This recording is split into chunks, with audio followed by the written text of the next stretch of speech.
नमस्कार. आता आपण आहोत कर्वेनगर प्रभाग क्रमांक 30 मध्ये आणि या विभागामधून वंचित बहुजन आघाडीकडून निवडणूक लढवत आहेत ते श्रीकांत चौगुले आपल्या सोबत आहेत. भाऊ, काय सांगाल तुम्ही या निवडणुकीला वंचितकडून सामोरे जात आहे? काय भूमिका आहे तुमची? काय सर्वप्रथम सर्वांना जय शिवराय, जय भीम.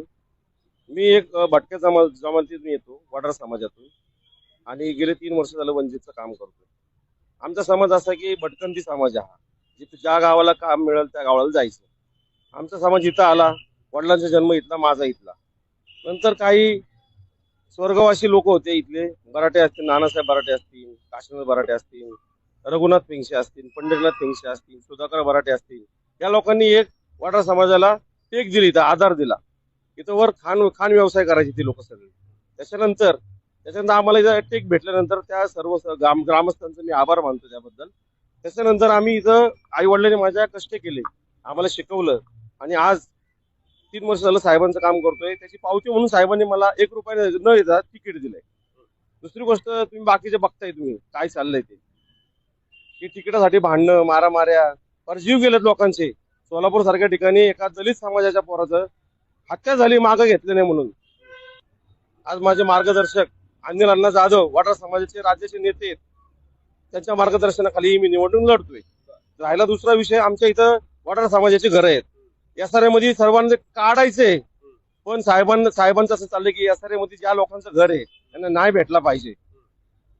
आता त्या पिंपरी चिंचवडला आम्ही आंदोलन केलं, एसआरएच्या ऑफिसवर गेलो, तिथं काय करत होते ती लोक, एसआरएच्या घरांना 5,000 रुपये देत होते भाडं म्हणून.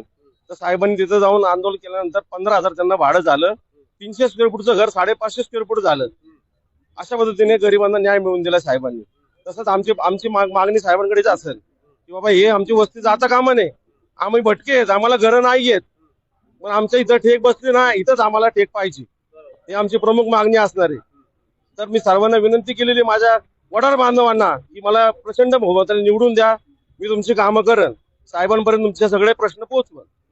मला सांगा, आता जो झोपडपट्टी पुनर्वसनाचा विषय आला, एसआरएचा विषय आला, दरवर्षी तो विषय निवडणुकांच्या वेळेस काय येतो? कोणी मुद्दा म्हणून आणतंय का? काय तुमची भावना? हो सर, मुद्दामून आणलं जातं, लोकांना संभ्रमित केलं जातं की बाबा आम्ही काहीतरी करू. दुसरे प्रश्नच नाही राहिले इथं कर्वेनगर सारख्या ठिकाणी. हे बघा, एसआरएला आम्ही आंदोलन केलेली, साहेबांच्या नेतृत्वाखाली तिथं खाली, आणि वडार समाजाला खास न्याय मिळवून दिलेला आहे. अशा पद्धतीने आम्ही 4 महिन्यापूर्वी केलेले, आम्ही आता नाही. आम्ही जास्त शोषा करत नाही सर. जे आहे ते प्रामाणिकपणे काम करायचं बस.